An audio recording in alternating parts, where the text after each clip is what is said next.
आज आप लोग को एक नए चैप्टर की शुरुआत करने जा रहे हैं, जिस चैप्टर का नाम है कंटिन्यूटी एंड डिफरेंशिएबिलिटी।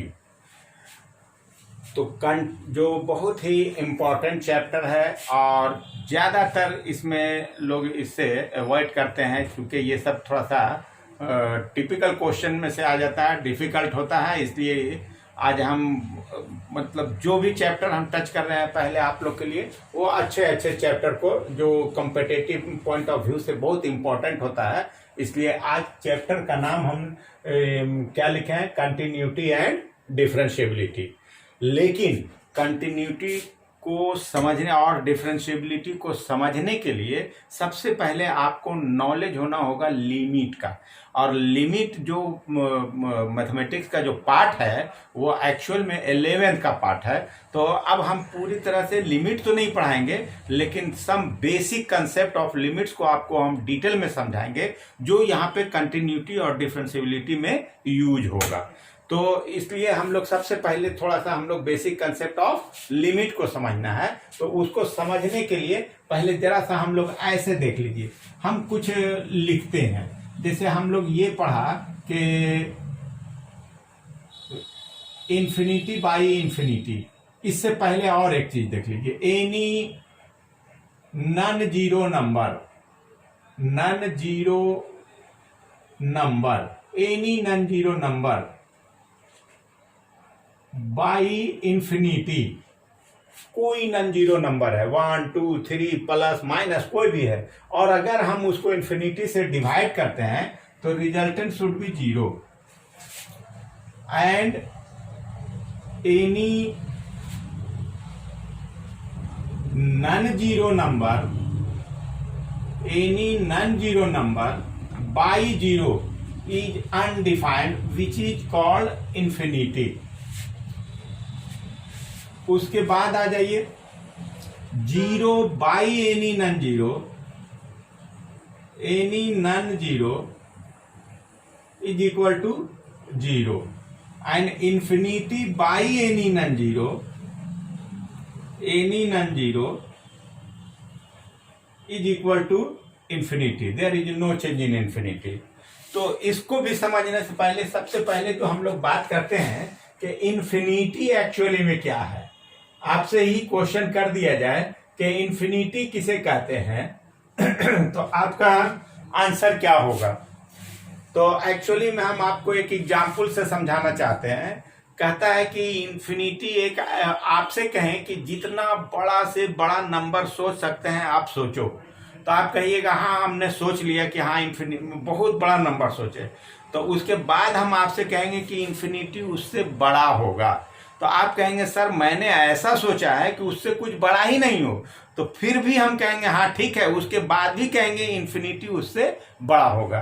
तो एक्चुअली में ऐसा पॉसिबल नहीं है। इसका मतलब है कि इंफिनिटी केवल एक इमेजिनेशन है, जिसको आप इमेजिन कर सकते हैं। एक्चुअली में कोई नंबर उम्बर नहीं होता है। अगर आपसे कहें रियल नंबर कहाँ से कहाँ तक होता है, तो आप कहते हैं कि minus infinity to plus infinity any number है, वो that is called real number. तो आपसे फिर क्वेश्चन अगर हम लोग कर दें कि तो इन्फिनिटी रियल नंबर है या नहीं, तो कहिएगा कि आप कंफ्यूज कर जाएंगे। तो हम कहेंगे कि नहीं, एक्चुअली में जो इंफिनिटी है वो किसी तरह का कोई नंबर उम्बर नहीं होता है, वो केवल एक इमेजिनेशन है। इमेजिन करते हैं, कल्पना करते हैं। इसलिए इंफिनिटी अगर कोई पूछे व्हाट इज इंफिनिटी, आपका वो आंसर होना चाहिए infinity is an imagination. And infinity को क्या कहेंगे, इट इज एन इमेजिनेशन। चलिए, उसके बाद यहां हम देखें एनी नॉन जीरो नंबर, कोई भी नॉन जीरो नंबर है उसको इंफिनिटी से डिवाइड करेंगे, रिजल्टेंट क्या होगा, zero. Any non zero number by zero, resultant should be infinity. Zero by any non zero that is equal to zero. And infinity को किसी भी नॉन जीरो से डिवाइड करेंगे, there is no change in infinity. अब इसको हम आपसे हटा देते हैं। फिर आइए हम लोग इससे आगे बढ़ते हुए बात करें।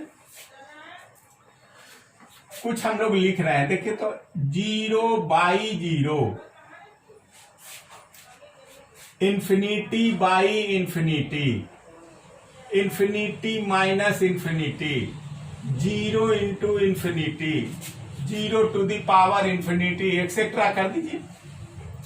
कहा ये फॉर्म ऑफ नंबर्स है। तो कहा कि मैथमेटिक्स में ये कितने के बराबर होगा, कोई नहीं, मैथमेटिशियन ने इसका एक नाम दिया है कि are indeterminate form, indeterminate form यानी मीनिंगलेस है ये, इसका कोई अर्थ नहीं है। अगर मैथमेटिक्स में इस टाइप का कोई आता है तो इसका मतलब ये हो गया कि ये मीनिंगलेस है, इसका कोई मीनिंग नहीं है। तो जब इसका मीनिंग नहीं है, बस ये कह दिया गया, किसी भी बुक को आप खोलेंगे बस इतना लिखा हुआ है, इस फॉर्म में जो भी नंबर होगा that is called indeterminate form. लेकिन मैंने ऐसा कोशिश किया है कि एक्चुअली में इसको इनडिटरमिनेट फॉर्म कहने के पीछे कोई लॉजिक है या बस यूं ही कह दिया गया। तो मैंने कोशिश किया है, देखिए शायद आपको भी लगे कि नहीं ये ऑथेंटिक इसका ये आपका आंसर दे रहे हैं कि ऐसा पॉसिबिलिटी है। जैसे अगर हम लोग ये कहें कि 0/0, थोड़ा सा कंसेप्चुअल देखिए, अभी हमने कहा कि अगर ऊपर में 0 हो और नीचे कोई भी हो तो resultant should be equal to 0, यानी इसका वैल्यू जो होना चाहिए था वो 0 होना चाहिए था। फिर हमने कहा कि अगर नीचे 0 है ऊपर कुछ भी है तो रिजल्टेंट शुड बी इंफिनिटी, तो ये इंफिनिटी होना चाहिए था। फिर अगर हम लोग कहें कि जैसे एग्जाम्पल दें कि 2/2 तो कितने के बराबर होगा, 1 के बराबर होगा। 10/10 कितने के बराबर होगा, 1 के बराबर होगा। यानी न्यूमरेटर और डिनोमिनेटर में दोनों सेम है तो रिजल्टेंट कितना होगा, 1 होगा। तो उस हिसाब से अगर हम लोग कहें कि 0/0 तो it should be equal to 1, ये भी 1 होना चाहिए था। तो कहा कि एक ही नंबर 0 भी हो जाए, इंफिनिटी भी हो जाए, 1 भी हो जाए, ये पॉसिबल नहीं है, डूबियस केस है। डूबियस मीन्स संदेह वाला। यहाँ पे हम लोग संदेह पैदा हो गया कि ये होगा या ये होगा या ये होगा, इसीलिए मैथमेटिशियन ने कहा कि ना ये होगा ना ये होगा ना ये होगा, इसको हम लोग कहेंगे indeterminate form, that is meaningless, that is meaningless. और ये जो हम एक फॉर्म का हम डिस्कस किया, इसी तरह से सभी फॉर्म इसमें यही फॉर्म में आएगा। तो आप इनडिटरमिनेट फॉर्म का कंसेप्ट क्लियर हुआ कि इनडिटरमिनेट फॉर्म का क्या मीनिंग हो गया, क्यों उसको इनडिटरमिनेट फॉर्म कहा गया, ये हमारा ये बताया आपको। अब आगे आइए हम लोग देखते हैं।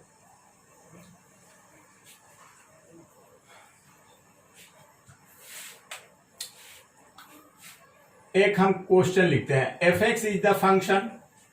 पूरे फंक्शन को हम लोग डिस्कस कर लिए। देखिए सिस्टमेटिक इसी को कहते हैं। पहले मैंने रिलेशन, चूंकि रिलेशन पे ही फंक्शन भी आता तो रिलेशन फंक्शन ये किया। अब आप कंटिन्यूटी डिफरेंशियबिलिटी जिसमें भी करिए सब जगह फंक्शन का यूज आएगा और आपको कोई कष्ट नहीं होगा।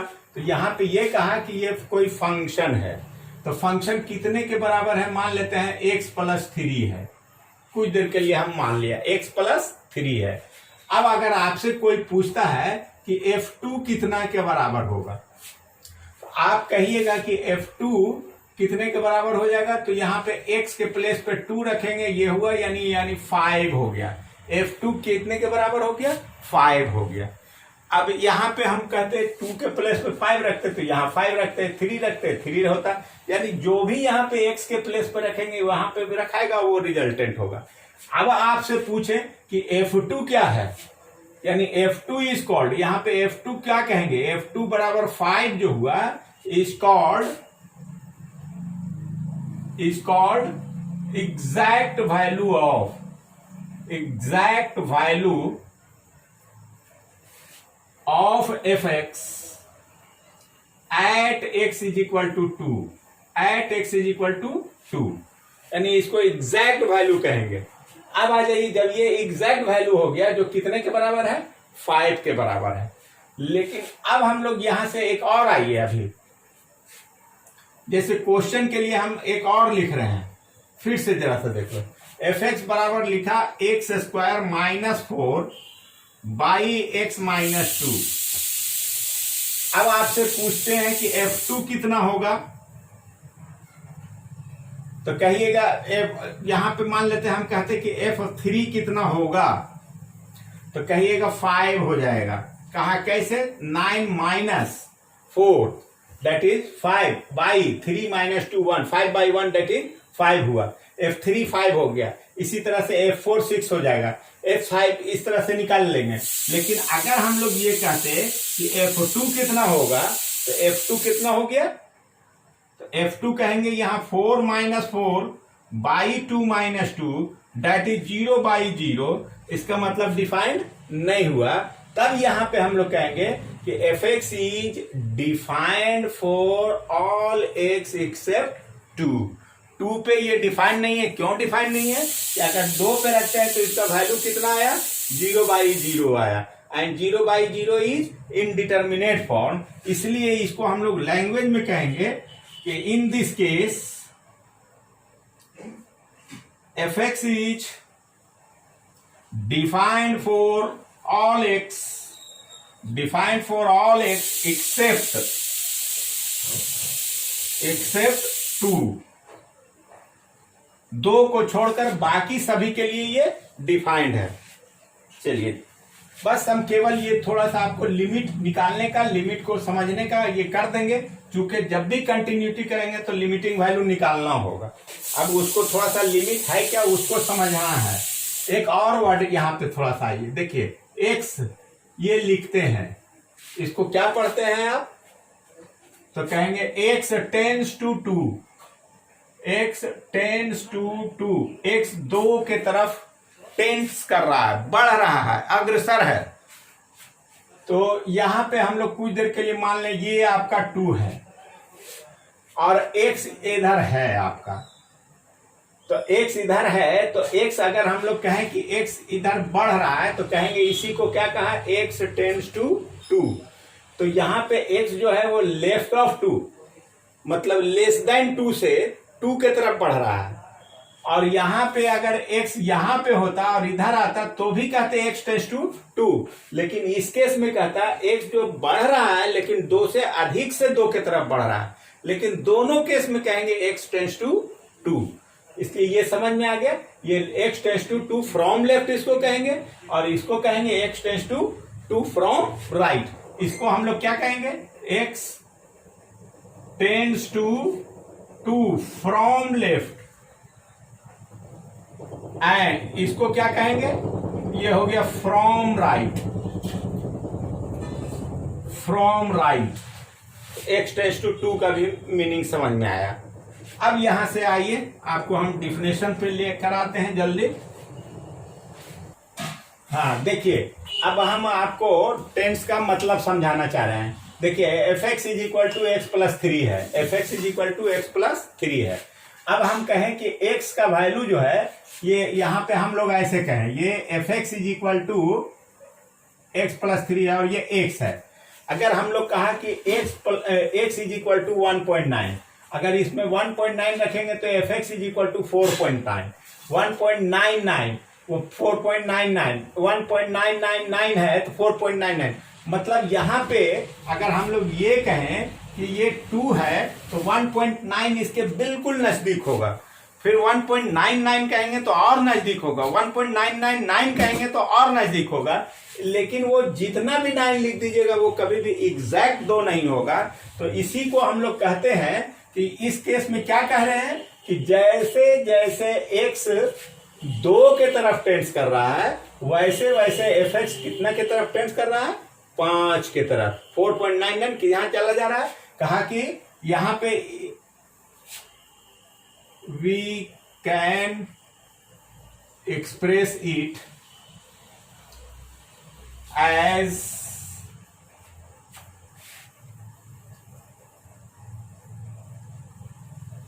fx tends to 5 as x tends to 2 from left, from left।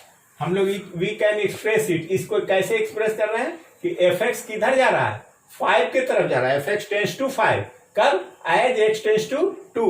जैसे जैसे x 2 के तरफ बढ़ रहा है fx कहां जा रहा है, 5 के तरफ, फ्रॉम लेफ्ट।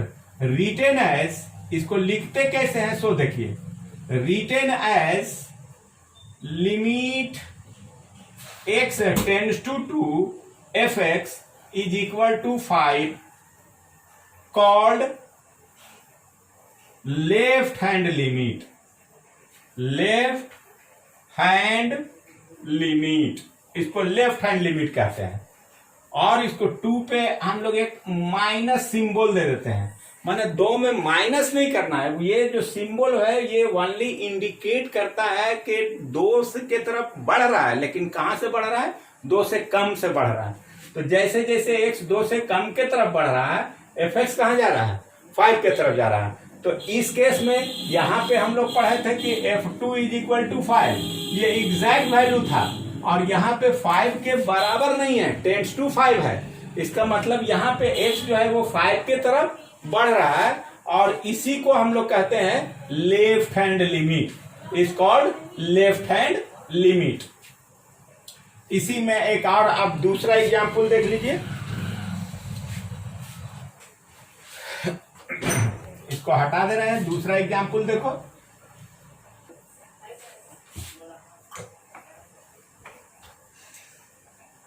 यहां पे हम लिखा x बंद है, यहां पे fx, यहां पे fx is equal to x plus 3, और यहां पे लिखा 2.1, इसका वैल्यू कितना हो जाएगा, तो 5.1, हम लिखा 2.01, इसका वैल्यू हुआ 5.01, 2.001, 5.001, यानी यहां ये निष्कर्ष निकला कि यहां भी x किधर जा रहा है, तो 2 के तरफ जा रहा है, लेकिन कहां से जा रहा है, तो 2 से अधिक से 2 के तरफ जा रहा है।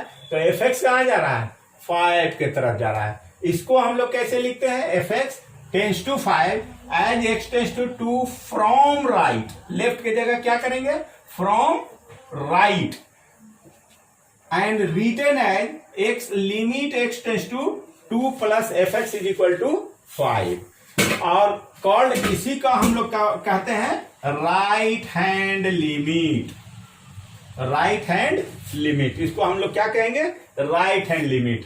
तो अब आपका कंसेप्ट क्लियर हो गया होगा कि लेफ्ट लिमिट, एक्चुअली में अब आपका क्वेश्चन तो पूरा क्लियर ये नहीं हुआ कि लिमिट कहते किसे हैं। तो कहा लिमिट जो हो गया, एक होता है फंक्शन का एक्यूरेट वैल्यू, एग्जैक्ट वैल्यू, और दूसरा हुआ अप्रोचिंग वैल्यू, और अप्रोचिंग वैल्यू को ही हम लोग क्या कहते हैं, लिमिट। यानी एक्चुअली में फंक्शन का approaching value is called limit. अब हम डिफिनेशन लिख दे रहे हैं पूरा, देखिए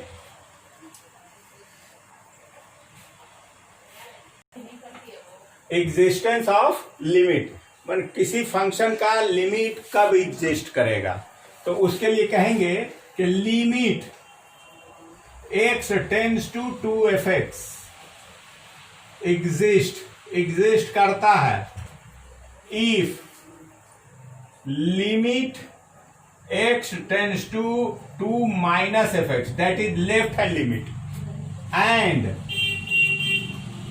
limit x tends to 2 plus fx यानी right hand limit, both exist and equal, both exist and equal। यानी कहा कि कोई लिमिट कब एग्जिस्ट करेगा, तो कहेंगे कि लिमिट तभी एग्जिस्ट करेगा जब उसका लेफ्ट हैंड लिमिट और राइट हैंड लिमिट दोनों एग्जिस्ट करे, और एग्जिस्ट करने के साथ साथ दोनों इक्वल हो। आपको कभी ऐसा होगा कि लेफ्ट हैंड लिमिट एग्जिस्ट करेगा, राइट हैंड लिमिट एग्जिस्ट नहीं करेगा, in this case function does not have a limiting value. उसी तरह से राइट करे लेफ्ट नहीं करे, लिमिट डज नॉट एग्जिस्ट। और दोनों करे, कभी कभी ऐसा भी आएगा कि लेफ्ट भी एग्जिस्ट कर रहा है, राइट भी एग्जिस्ट कर रहा है, लेकिन दोनों इक्वल नहीं है, तो कहेंगे लिमिट डज नॉट एग्जिस्ट। यानी only one case, limit exist if left hand limit and right hand limit both exist and equal. तो ये हमारा कंसेप्ट हो गया लिमिट का। अब इस पे जो प्रॉब्लम बनाएंगे कंटिन्यूटी एंड डिफरेंशिएबिलिटी पे, तो वो ज्यादातर क्वेश्चन जो होगा वो कंटिन्यू लिमिट ही का क्वेश्चन होगा। इसलिए हम यहाँ पे एक्स्ट्रा आपको नहीं टाइम लेना चाह रहे हैं, आपको कंटिन्यूटी पे आना चाह रहे हैं। प्रॉब्लम जो इसका होगा, इस पे जो एग्जाम्पल होगा वो सब हमको कंटिन्यूटी में मिलेगा, इसलिए वो हम लोग डिस्कस करेंगे कंटिन्यूटी में। अब आइए हम लोग डिफिनेशन पहले कंटिन्यूटी पे। चलिए देखा जाए कंटिन्यूटी क्या है, कोई फंक्शन कंटिन्यूअस कब कहलाता है। ए फंक्शन, पहले लिखिए कंटिन्यूटी।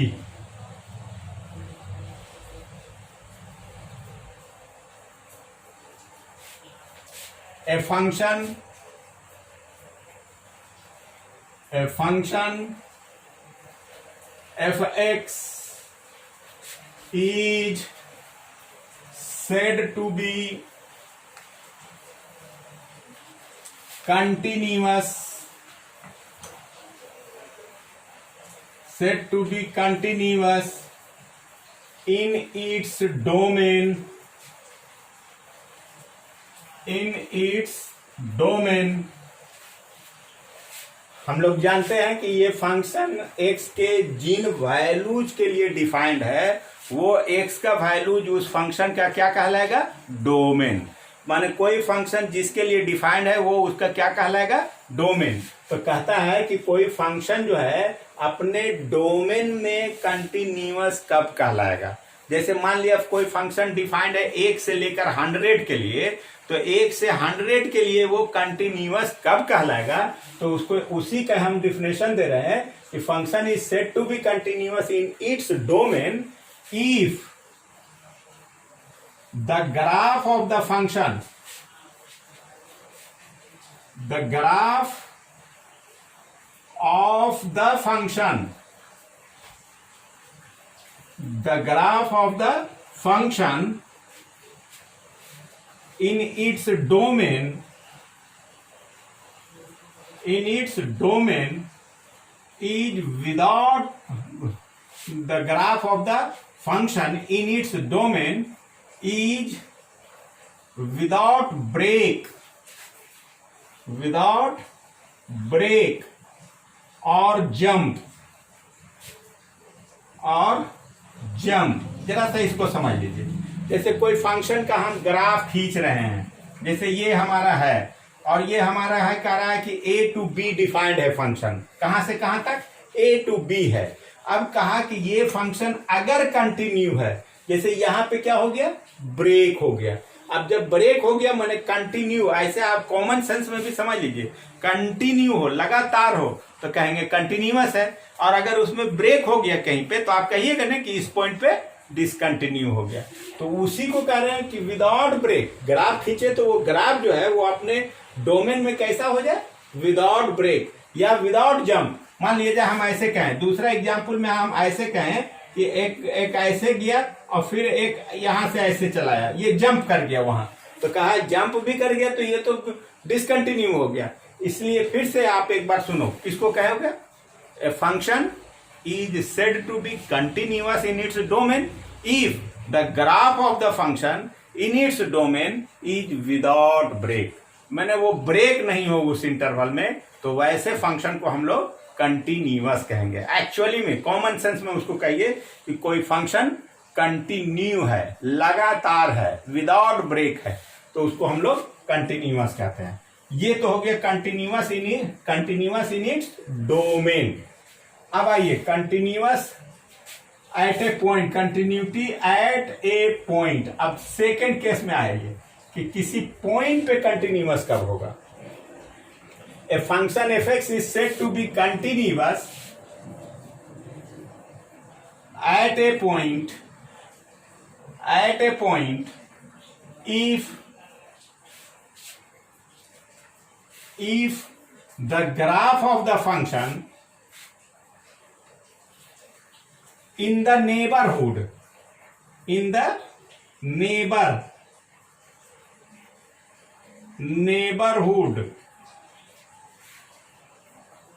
NBD लिखता है शॉर्ट में, in the neighbourhood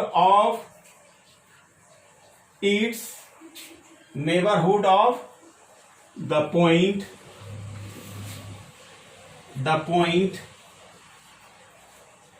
is without break,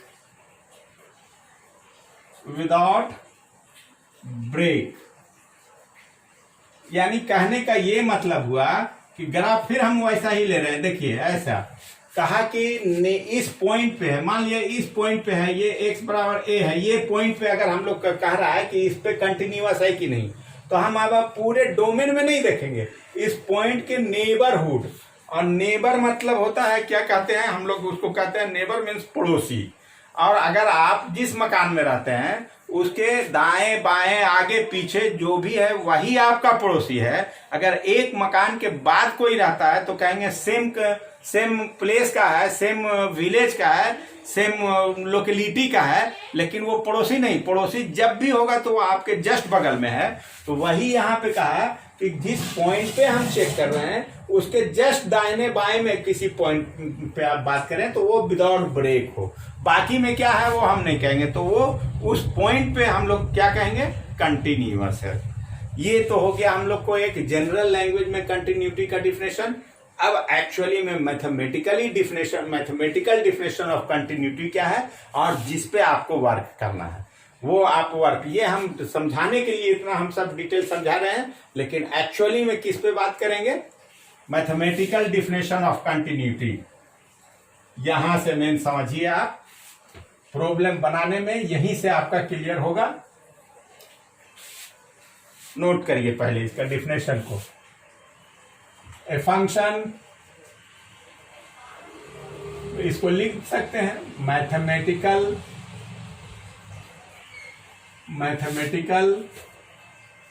definition of continuity.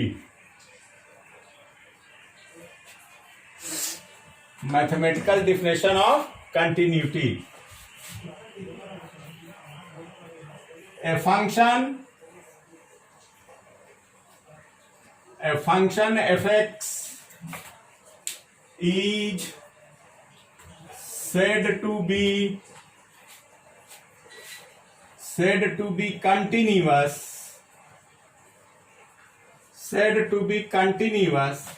at a point x is equal to a। बढ़िया समझोगे, a function fx is said to be continuous at a point x is equal to a if, क्या कहा, ये बोलो, limiting value of fx, यानी x a पे limiting value is equal to exact value of fx at a। देखिए एकदम to simple हो गया। कंटिन्यूअस कब कहेंगे कि लिमिटिंग वैल्यू, यानी इस फंक्शन का लिमिटिंग वैल्यू और फंक्शन का एग्जैक्ट वैल्यू अगर दोनों बराबर हो गया तो क्या कहेंगे कि फंक्शन उस पॉइंट पे कंटिन्यूअस है। अब ये लिमिट एग्जिस्ट करेगा, तो कोई फंक्शन का लिमिट कब एग्जिस्ट करता था तो कहते कि वो फंक्शन का लेफ्ट हैंड लिमिट और वो राइट हैंड लिमिट दोनों एग्जिस्ट करे और इक्वल हो जाए तो कहेंगे फंक्शन इज कंटिन्यूअस। इसका मतलब इसको हम लोग ऐसे भी लिख सकते हैं कि लिमिट, ये लिमिट कब एग्जिस्ट करेगा, x tends to a minus F X, left hand limit x tends to a plus F X, और तीसरा हो गया एफ ए। मतलब ये हुआ कि अगर कोई फंक्शन कंटिन्यूअस किसी पॉइंट पे होगा तो उस पॉइंट पे लेफ्ट हैंड लिमिट एग्जिस्ट करे, राइट हैंड लिमिट एग्जिस्ट करे और फंक्शन का वैल्यू भी मिले और तीनों मिले और इक्वल हो तो कहेंगे उस पॉइंट पे फंक्शन क्या है, कंटिन्यूअस है। यानी आप इसको शॉर्ट में कैसे याद रखेंगे, अगर कहेंगे कि a function is said to be continuous, a function will be continuous if, सबसे पहले बोलो, देखिए एफ ए माने फंक्शन का वैल्यू उस पॉइंट पे मिलना चाहिए, तो यानी एफ ए इज डिफाइंड, माने अगर कोई फंक्शन है दो पे आपको कंटिन्यूअस चेक करने का रहा है तो उस फंक्शन में 2 पे वैल्यू रखें तो मिलना चाहिए। अगर 2 पे वो फंक्शन डिफाइंड नहीं है तो हम लोग कहेंगे कि फंक्शन कंटिन्यूटी का फिर चेक नहीं होगा।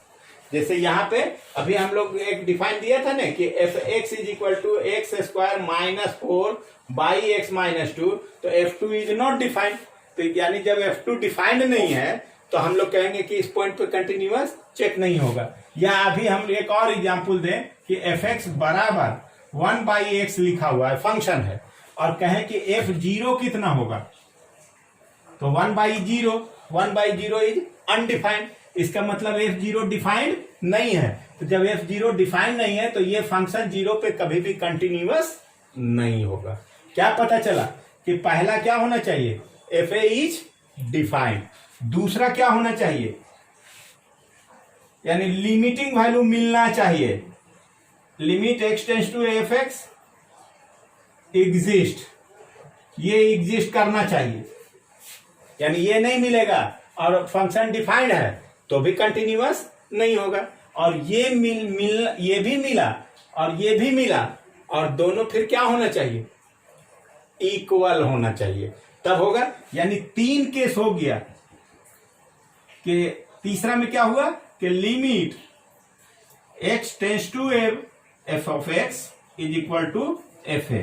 अगर ये 3 केस को होल्ड करता है तो वो फंक्शन इस पॉइंट पे कंटिन्यूअस कहलाएगा। और अगर फंक्शन कंटिन्यूअस नहीं है तो कहेंगे function is discontinuous at that point. यानी उसको आप लिख सकते हैं।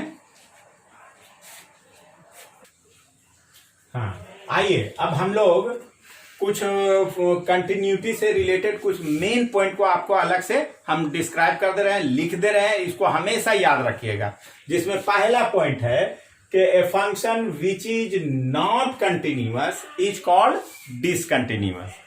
जो फंक्शन कंटिन्यूअस नहीं होगा उसको हम डिसकंटिन्यूअस कहेंगे। और कंटिन्यूअस में भी हम बताए हैं कि क्या होना चाहिए, left hand limit, right hand limit, function का वैल्यू तीनों एग्जिस्ट करे और साथ साथ तीनों इक्वल होगा तो वो फंक्शन क्या कहलाएगा, कंटिन्यूअस। दूसरा पॉइंट देखिए, if left hand limit is equal to right hand limit but not equal to the value of the function. A पे लेफ्ट मिल रहा है, राइट मिल रहा है, लेकिन ए पे फंक्शन का वैल्यू नहीं मिला, तब कहता है then continuity is said to be removable continuity. मतलब इस कंटिन्यूटी को डिसकंटिन्यूटी को रिमूव करके कंटिन्यूअस बनाया जा सकता है। कैसे, तो कहा कि fa जो डिफाइंड था उसको हम लोग रीडिफाइन करके, जैसे मान लेते हैं इसका वैल्यू 4 आया, ये भी 4 आया और ये 5 है, तो हम कहें नहीं ये 5 जो था उसको हम लोग फिर से डिफाइन करके कहते कि नहीं fa का वैल्यू 4 ही है। तब उस केस में तीनों बराबर हो जाता और कहते फंक्शन इज कंटिन्यूअस। मतलब इस टाइप का जो डिसकंटिन्यूटी है उसको हम कंटिन्यूटी में कन्वर्ट कर सकते हैं, लेकिन आगे जो हम बता रहे हैं अगर वो टाइप का डिसकंटिन्यूटी है तो फिर उसको कंटिन्यूअस नहीं बनाया जा सकता है। तो ये हो गया पहला। दूसरा कहा कि अगर लेफ्ट हैंड लिमिट और राइट हैंड लिमिट बराबर नहीं है तो डिसकंटिन्यूअस तो कंफर्म हो गया, लेकिन ऐसे डिसकंटिन्यूअस को हम लोग क्या कहते हैं, discontinuity of the first kind. तीसरा में आइए, कहा कि लेफ्ट हैंड लिमिट एग्जिस्ट ही नहीं करे या राइट हैंड एग्जिस्ट नहीं करे या दोनों के दोनों एग्जिस्ट नहीं करे तो डिसकंटिन्यूअस तो कंफर्म है। तब ऐसे डिसकंटिन्यूटी को हम लोग कहते हैं डिसकंटिन्यूटी ऑफ सेकेंड काइंड। यानी ये दोनों केस में अब हम लोग कंटिन्यूटी नहीं बना सकते हैं, लेकिन पहला वाला केस में रीडिफाइन कर हम उसको कंटिन्यूअस बना सकते हैं। फिर आगे आइए, अगर मान लिया जाए कुछ देर के लिए कि लेफ्ट हैंड लिमिट और फंक्शन का वैल्यू बराबर है और राइट हैंड लिमिट का हम डिस्कशन नहीं करते हैं, तो कहेंगे ये जो फंक्शन है ए पे लेफ्ट कंटिन्यूअस है, उसी तरह से राइट हैंड लिमिट और फंक्शन का वैल्यू इक्वल है, तब उस केस में हम लोग पूरे को कंटिन्यूअस नहीं करें लेकिन कहेंगे राइट हैंड कंटिन्यूअस है।